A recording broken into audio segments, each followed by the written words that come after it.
Number 10. Red Goblin. Red Goblin is the amalgamation of the Carnage symbiote, combined with Norman Osborn's Green Goblin. When you mix a blood-fused symbiote like Carnage together with the insane Green Goblin, you get Red Goblin, a pretty fearsome foe to be reckoned with. Spider-Man had to renounce his mantle to protect his family and fight Red Goblin as Peter Parker, and had to also call in backup to defeat this epic version of Norman Osborn introduced a few years back. This whole experience as well severely messed with Norman's mind, and later resulted in him believing that he was in fact Carnage, aka Cletus Cassidy, and was not at all Norman Osborn, forgetting all about that life until another mysterious villain, Kindred, gave him back his sanity. Thanks, Kindred, that's so nice of you. Number 9. Kindred. Kindred is a Spider-Man villain who was first introduced in the 2018 series of Amazing Spider-Man in issue 1. Kindred itself is a demon from hell who used to be human and seems to have had a close relationship with Peter Parker in life. However, what we didn't know for a long time was just who Kindred's true identity was. We simply knew the villain wanted revenge on Pete and on Norman Osborn, and that they had demonic powers in addition to having 2 pet centipedes, which Kindred often uses to assist them and do their bidding. Recently, Kindred's true identity was revealed to be that of Harry Osborn, but some fans are still hesitant to take this reveal at face value, believing it could be a misdirect and that we may still not yet know Kindred's true identity. So many people have so many theories. And before we move on to our number 8 spot, just a reminder, if you love us like we love you, show it to us by giving this video a thumbs up, and thank you for doing so. Number 8. The Griever at the end of all things. So I always want to call this villain the Griever at the end of the universe, but that must be because I'm a huge Hitchhiker's Guide fan, and that's just bubbling back to the surface in my mind. But it's not the Griever at the end of the universe, it's the Griever at the end of all things. The Griever at the end of all things was a new villain who showed up and seemingly killed Molecule Man, proving how powerful and scary she was as early as her first appearance. I gotta say, I think her design is cool, but I'm kinda disappointed that she hasn't resurfaced in any Fantastic Four issues since her first fight with the FF team. The fight was so epic that the Fantastic Four actually had to call in a ton of backup, calling on temporary and rotating members of the team to join them, and finally revealing after the events on Battleworld and the recreation of the multiverse that they actually weren't dead as all their fellow heroes were made to believe, but were actually alive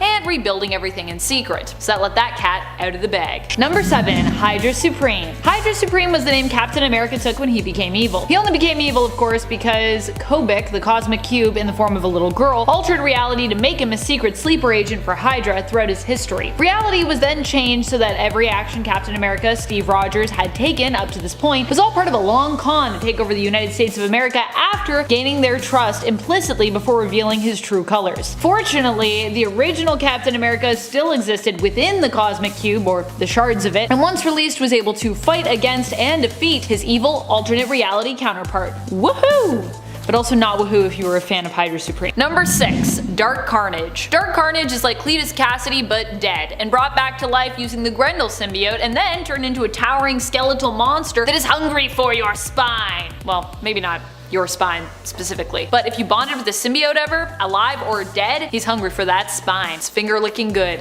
Delicious spines. Dark Carnage was sort of the final phase of Cletus Cassidy, who sought to awaken Null by gathering all the codices from within all those beings who had ever bonded with a symbiote. Doing so would awaken the Dark God, which was just the kind of chaotic party Cassidy was all about. In attempting to do this, he perished, but was ultimately successful as Null is now awake and headed for Venom and Earth. Cletus may be gone as a result, but the villain has died many times and returned in many different incarnations, such as this new one, Dark Carnage. I'm excited to see if he comes back again, and when he does, just which version of Carnage we'll see next. Maybe some kind of dark immortal Carnage. Number 5. Black Winter. Black Winter was actually an old villain sort of made new and shiny again. Originally we came to know this cosmic evil constant as the Creeping Plague, although I do like the name Black Winter better than Creeping Plague. It was credited with being the entity responsible for the death of the cosmos prior to its rebirth when Galen was first transformed into the being known as Galactus. The Black Winter was meant to be this massive, unstoppable eldritch villain, though shortly after its full appearance in Thor issue number 4 from 2020, it was swiftly defeated 2 issues later. It's not so unstoppable. Though it did require the power of Galactus, which Thor wielded in order to destroy the Black Winter, getting a brief glimpse of his possibly perilous future in its last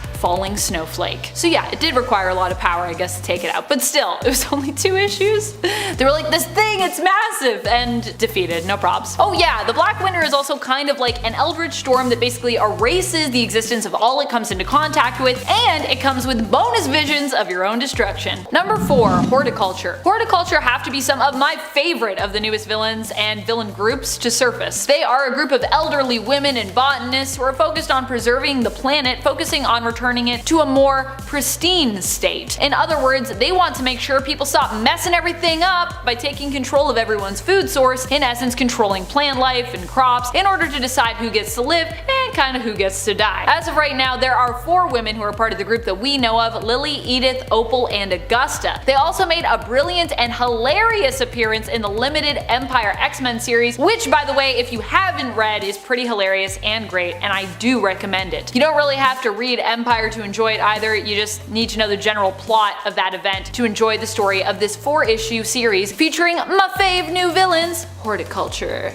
Number 3, Iska the Unbeaten. Iska is the sister of Genesis, and as such is Apocalypse's sister-in-law. She is a mutant from Morocco who is fighting against our mutant heroes of Krakoa in the Otherworld tournament, intended to settle their dispute as decided by Opal Luna Saturnine, the omniversal magistrates of the Starlight Citadel, as seen in the current X-Men event 10 of Swords. Iska's mutant power is an epic one. She can never be beaten. Krakoan mutants Magic and Cable both set to testing her power prior to the tournament's start at a great feast that was held the evening before, finding them to be quite impressive. They wondered what would happen if she were to face their lucky friend Domino, and Iska assured them that whoever this Domino was, she would certainly lose. And I gotta say, after seeing Iska go to work, I think I would agree Iska's gonna probably win in a fight against Domino. Let me know what you think about that. Number 2, the Viscora. The Viscora are a mysterious alien race that made a brief appearance in Cable Volume 4 Issue 5 as part of the 10 of Swords event. We run into them on the Sword headquarters space station known as Peak 7. It seems the Viscora swiftly invaded Sword's orbital HQ, and within 10 minutes had pretty much decimated almost the entire crew. We know this from the log featured in the issue. Those few surviving crew had no other option but to completely shut down the station's power in order to prevent the Viscora from progressing any further with their invasion. To prevent anyone from potentially awakening the station or the Viscora, they didn't send out any SOS calls at the time of powering everything down, and essentially just kind of disappeared. Opal Luna Saturnine was the one who compelled Cable and his parents, Marvel Girl and Cyclops, to awaken the station once more. Though her motives remain unknown, it's speculated that she wanted to harm the family to help prevent Cable and possibly all mutants from being able to enter the Otherworld tournament, although her motives are still very foggy in my opinion. The Viscora seem obsessed with cleansing, dissecting, and learning of any alien life forms. In other words, they pretty much want to kill everyone. Number 1, Donald Blake. Thor issue number 9 of the newest run from 2020 starts off a new story arc titled Prey. At the end of the issue, we see the return of Donald Blake, a former persona of Thor's who basically became his own person but then was trapped in a hell dimension. Driven mad, Dr. Donald Blake has returned, escaped his prison, and seems to be looking for revenge on all of the gods. This is a refreshing and interesting take on an old character, bringing him back as a villain now. It's what I really find intriguing about this new run on Thor, which I thought was maybe going to be trying to take us back to ones with, you know, the title character himself and everything else, and yet we have amazing things like this happening. Donald Blake returning to us not as the same old ally, but as a villain. Shortly after escaping, Dr. Blake is confronted by Loki, so that's the god that he deals with first. Surprisingly, Blake makes quick work of Loki, vowing that he will no longer be a refuge for any god ever again, and they will no longer be able to hide from him. Thor, I think he's coming for you. I think so. Number 10, Luminous. Luminous was actually a pretty cool new villain who seemed to really only be used for one story arc. She was one of the only cool things really to come out of the realization that Wanda and Pietro Maximoff were not actually Magneto's children as we'd been led to believe for years. In fact, they weren't even mutants, they were the product of the High Evolutionaries' experimentation, which fit more in line with their origins in the MCU, which I guess is why we changed that. No, I'm not mad about it. Not at all. It turns out the High Evolutionary had also used their genetic material to create a sister for them both, known as Luminous. She possessed both the chaos magic, reality warping powers of Scarlet Witch, as well as the super speed of Quicksilver, and was originally ordered by her father, the High Evolutionary, to kill her genetic siblings. She tried real hard. Number 9, Pets of Evil Masters. While the Pets of Evil Masters might not be the most impactful villains around, they are definitely some of the most adorable. These villains obviously seek to thwart the Pet Avengers, the pets of Earth's most mightiest heroes. Like their heroic opponents, the pets of evil masters are exactly what they sound like, the pets of some of the most vile villains in the Marvel Universe. They are led by Doctor Doom's pet Vulture, Vulture Von Doom, and include Thori, Loki's Hellhound, and Bitey McSpidey, who isn't stated to be owned by any specific villain, but is implied to be the spider that was responsible for creating Spider-Man. On Earth 616, that spider may have died, but on Earth 97161, where the pets of evil masters are from, I guess that little spider lives on, seeking to wreak all kinds of havoc. And before we move on to this next part, just a quick thank you to you for sticking around watching this video, and if you haven't already, something that helps us out a ton here at the channel is clicking that like button, so do it. Click the like button, and if you did already, thank you so much for doing so, it really helps us out. Number 8. Null. While Null did first appear as a mysterious being in Thor God of Thunder issue number 6 in 2013, he wouldn't receive a full appearance with more exploration and embellishment in terms of his history until the summer of 2018. Now Null has become such a big figure that he is threatening not just Venom's existence, but the existence of all of Earth's heroes with the King in Black event that is slated to start in December. Null has come a long way since that first mysterious appearance, and it's likely he's going to aim to go even further to guarantee his place in the Marvel history books and lore for years to come. Number 7. Apocalypse's children / first horsemen, I suppose. These kids are the ones who obviously inspired Apocalypse in the future when it came to naming and creating his horsemen thereafter. Their names are the same as those Apocalypse would normally take for his horsemen: war, death, famine, and pestilence. These children made their first appearance recently and then resurfaced once more extremely recently in the newest X-Men series. They hold a grudge against Apocalypse, who they believe abandoned his family. They blame him for such, and while you might think that Apocalypse is a villain, so who cares, right now he is aligned with the other mutants of Krakoa, and as such is actually considered mostly a good guy, for now anyways. He did do some shady stuff, so not so nice Apocalypse. Or however we're saying your name now, Krakoan symbols with an A in the middle, however I say that in Krakoan. Number 6. Ultimatum. Ultimatum is basically Dark Miles Morales from Earth 616. He grew up as part of the Rigoletto crime family, and later in his life ended up serving time in prison in place of his cousin. Although Miles Morales, aka Spider-Man, has basically been moved to the Prime Universe of Earth 616 and made it his new home, following the destruction of his original universe, the Ultimate Universe of Earth 1610 and the Incursions, there was another Miles Morales who originally was from the main continuity, from Earth 616. We'll call him 616 Miles Morales, try to make this less confusing for you. That Miles Morales of Earth 616 became a villain, working in league with Kingpin, aka Wilson Fisk. 616 Miles has a scarred face and ends up becoming the villain known as Ultimatum. 616 Miles actually took that villain alias of Ultimatum and was planning on trying to send 1610 Miles, Spider-Man, back to his original universe and take over Brooklyn in the ongoing comic series Miles Morales Spider-Man. He was momentarily stopped, however, by Spider-Man himself and Prowler,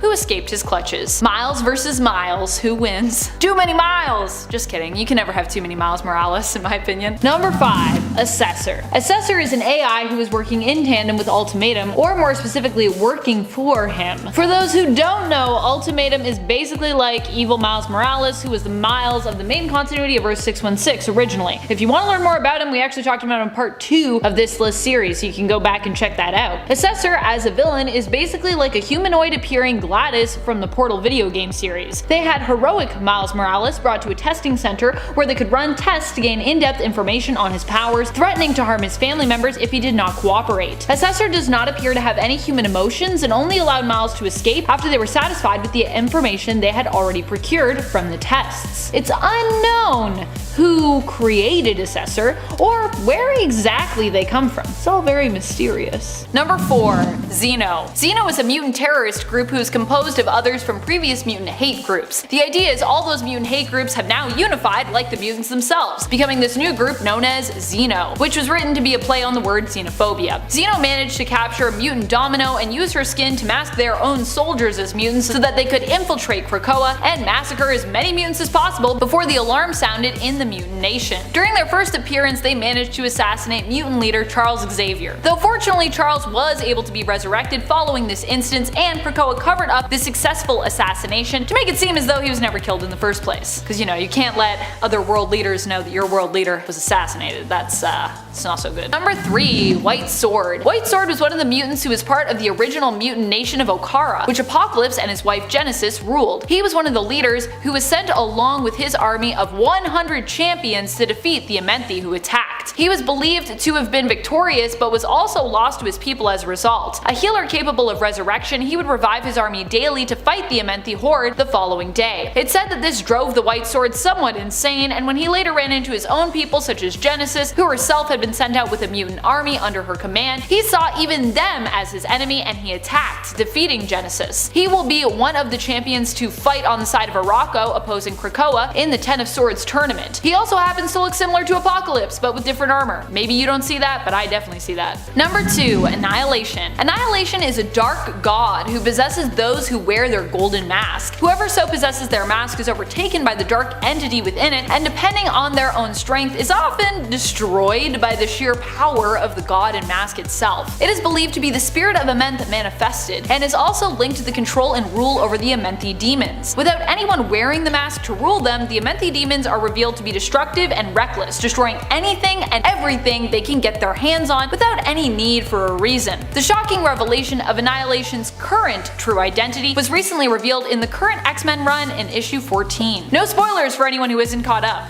Number 1. Kang. Kang the Conqueror is believed to be coming to the MCU in this next cinematic phase. So while he might not be a new villain in terms of the comics, in terms of the MCU he's going to be one of the freshest we've seen. Once he shows up, that is, in Ant-Man 3, which is expected to release in 2022. Woo! 2022, that's a long way away. It is believed that the brilliant Jonathan Majors will be playing Kang, or at least one form of him, and that he'll be showing up in Ant-Man 3. And that's according to the Ant-Man 3 IMDb page. It's right on there if you look at it. The cool thing with Kang, however, is that he's a time-traveling villain who as a result has been known by many different identities and aliases throughout his history. So while Jonathan Majors may be playing one version of him, there might be other actors also playing Kang. The weird thing though with Kang is that he's a time-traveling villain who as a result has been known by many different identities and aliases. So yeah, it could be great or it could be really confusing. We've known him as Immortus, Rama Tut, and even at one point as Iron Lad. It'll be interesting to see how Marvel and Disney aim to integrate Kang and what this means for not just the main continuity but the potential multiverse within the MCU. Kicking off the list at number 10, Dawn of the Dead. Making his first appearance in Taskmaster Volume 2, Issue 2. Okay, right off the bat, this guy rocks. I mean, look at this dude's style. Come on, he knows he's poppin'. He's a former S.H.I.E.L.D. operative, and while he was a military advisor to the Mexican Armed Forces, he had met Taskmaster. Now, after he had left S.H.I.E.L.D., he got this amazing new persona, Dawn, D-O-N, of the Dead, which is my new favorite name for any villain ever. That's it. He pretends to be Mexican and was elected a governor in western Mexico. It was there that he was trained by Taskmaster, and now he's the leader of his very own cartel that focuses on methamphetamine. Nice. So this is a wild villain. Every panel of this guy is super flashy and very dramatic. Of course. He's also quite the performer. In his first issue, you see him addressing a crowd of Hannah Montana wannabes, saying that this is what real narcos sounds like. Again, the guy from S.H.I.E.L.D. pretending to be Mexican. Awesome. Duly noted. And before we move on with our list, guys, if you could just go ahead and toss us a thumbs up because, you know, it helps us a lot here at the studio. And thank you very much to everyone that has already done that. Thank you. Number 9, Macho Gomez. Macho shows up as a random villain to Deadpool in issue 32 of his 2008 series. He is basically an alien hitman who thinks he's the best. Definitely better than the earthbound merc with a mouth, Deadpool. In reality, he proves to not be as great as he thought he was. Deadpool makes quick work of him and then ends up going on a space adventure to get paid and to prove his mettle to the galaxy and the universe. This prompts an epic space opera arc where Deadpool takes over Macho's life, taking his former job and even marrying his widow. Number 8, the Builders. The oldest race in the universe, and they actually consider themselves perfect beings. Okay, wow, we're gonna go there. I see you. Yeah, okay, you're perfect. Sweet. Beyonce and the Builders. Man, that's a tough one. Here we go. They're so perfect. I mean, how do we pick between the two, you know? They worship the Mother Maker herself, the universe. The Builders created these aggressive systems to direct, shape, and control the very structure of space and time. So they think they're the shit.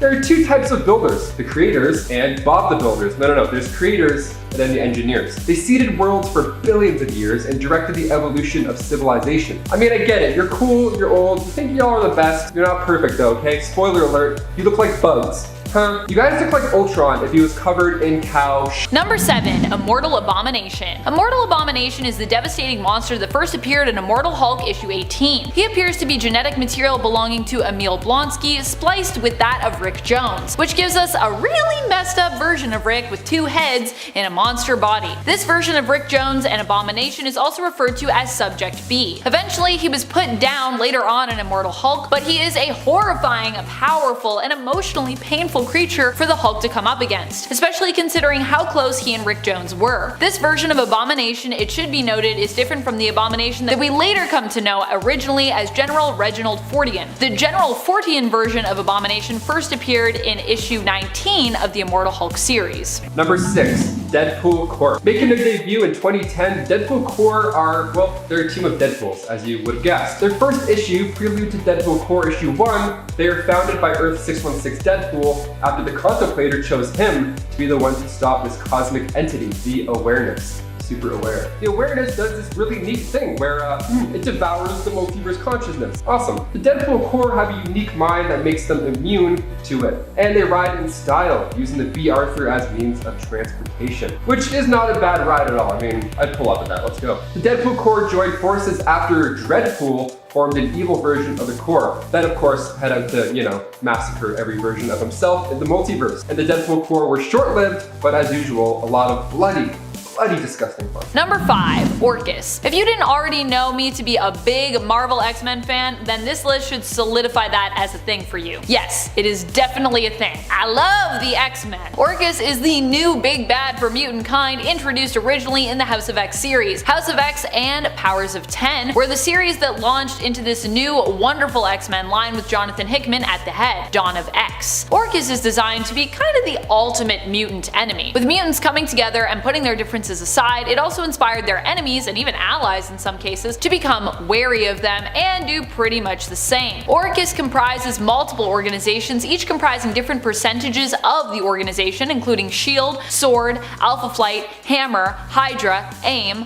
Armor, and Strike. When I did that, I almost lost my ring. Oh my goodness. Orcus's goal is to monitor and prevent the potential extinction of humans on the planet, and they see mutant evolution and advancement as a threat to that goal. Number 4. Detroit Steel. Making his debut in Invincible Iron Man Volume 2, issue 25, we have another big badass suit guy, Doug Johnson III. A former army soldier who ended up working for Hammer Industries. He was the pilot rocking the big bad America suit. Everybody had thought that Doug was dead, and usually when this happens, it's either awful or it works out in your favor. I know from experience, So Mok, Breaker of Faith, turned him into stone during conflict. Then, when good guy Odin restored everybody, he was of course one of them. His family, the army, and Hammer Industries still thought that he was dead though, so he decided to use this in his favor. He got his passport, returned to America, and then kidnapped Sasha Hammer in order to get the Detroit Steel armor back in his hands. Justine Hammer was on board with this whole plan. Obviously, she was going to blow up the armor as soon as she got the chance, right? Well, Dougie Johnny III was already way ahead of the game. He had hacked Hammer's systems earlier so that it had no effect on him, which is not a bad idea at all. Number 3. Mutant Trauma Support Group. The Mutant Trauma Support Group is a new group with an age-old message to deliver to all humans who hate mutants. You are not alone. The group offers support without judgment to those who have been wronged or felt like they have been wronged by mutants. They offer no judgment, only support. No hate speech or degrading comments are allowed in the community unless directed towards mutants. The group appears to have all their revenge missions and anti-mutant gatherings organized via an online community, possibly via a social media channel or some kind of exclusive forum. They first appeared in 2020's Wolverine in issue number 4, where they targeted, you guessed it, Wolverine. Although they had their plans of vengeance cut short by an unexpected guest, it's likely that there are many more members of the group that we could run into in the future. Number 2. Evil Deadpool. Making his first appearance in Deadpool Volume 2, issue 44, Evil Deadpool is somebody I think we're gonna see pretty shortly on the big screen.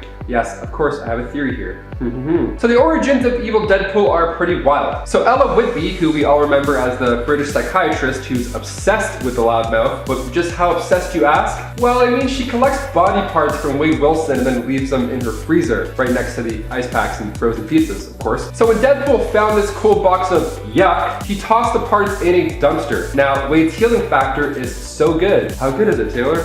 Well, they all formed together and grew back. Ugh, imagine the smell. He ended up stealing a private jet and traveled to the States, where he ran into his other half, literally. The tiny legs part in Deadpool 2 was great and super funny, but what's up with his second half? Are they growing another Deadpool? I sure hope so. The evil twin thing seems to be working well. We'll watch 1,000 of those all day, every day. Number 1. Solemn. Solemn is one of the champions fighting on the side of Arakko during the Ten of Swords event. Initially, we were introduced to him in 2020's Wolverine in issue 6, where he appeared as the perfect match for Wolverine. But although we've seen them dance around one another and even team up to take on a demon horde in hell, we still have yet to see these two battle one another. The reason why they seem so appropriately matched: Solemn is an Iraqi mutant with adamantium skin, meaning he, in comparison to Wolverine's adamantium skeleton, is on the same level of durability. As far as we know, he doesn't possess Wolverine's advanced healing factor though, but he is known for being a smooth talker, and both himself and Wolverine each possess a Muramasa blade, meaning that they would be easily able to slice each other up with their swords. Because, you know, Muramasa cut through anything. Also take your powers away.